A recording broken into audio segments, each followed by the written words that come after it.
What's up, everybody? Welcome to Game Freak.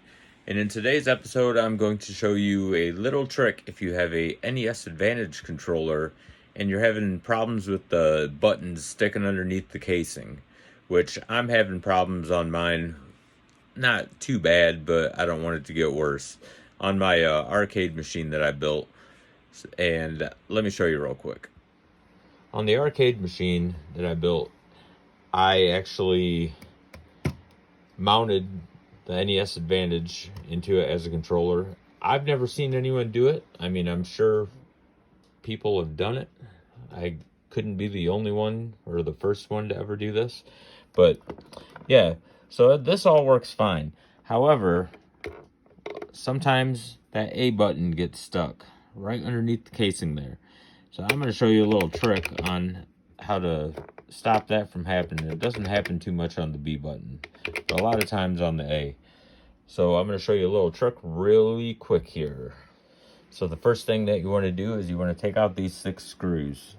And I had to peel off the little rubber mats, which I'm going to clean them up, and I'm going to have to glue them back on, which isn't a big deal, but you have to take them off to get to them screws.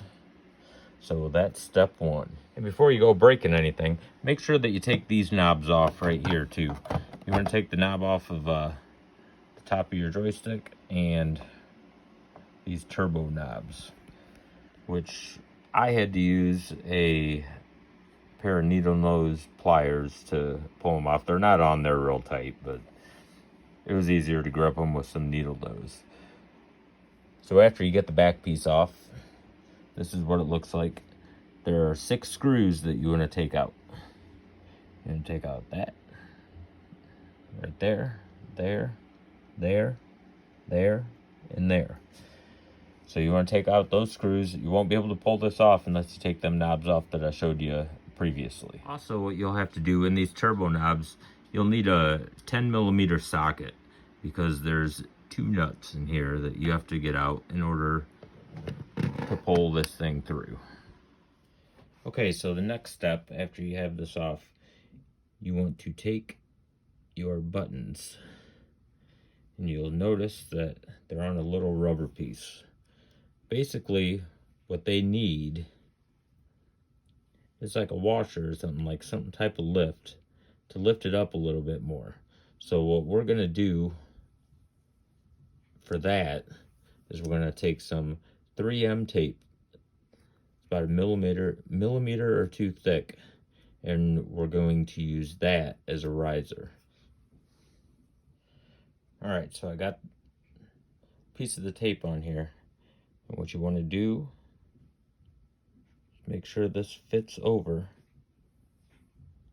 If it doesn't fit, then it won't work, and that does fit over. Now if you want, this looks pretty clean, but you can take a Q-tip and wash that compression pad out right there, because that's what triggers your button. And we're going to do this on both buttons. Alright, so now that we got the controller all put back together, the buttons all in, let's see how this works. We'll do a quick little test run.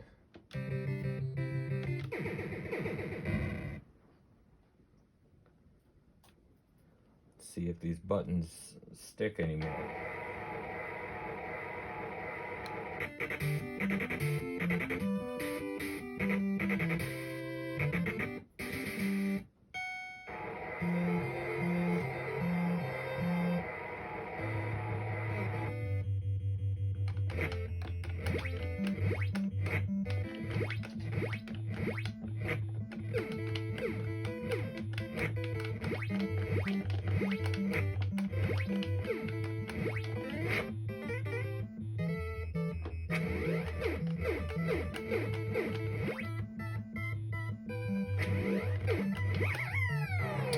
Works perfect. No sticks. So if you were having problems with your NES Advantage controller with buttons sticking and going underneath the casing, I hope this video helped you out. And don't forget to like and subscribe. And until next time, game on.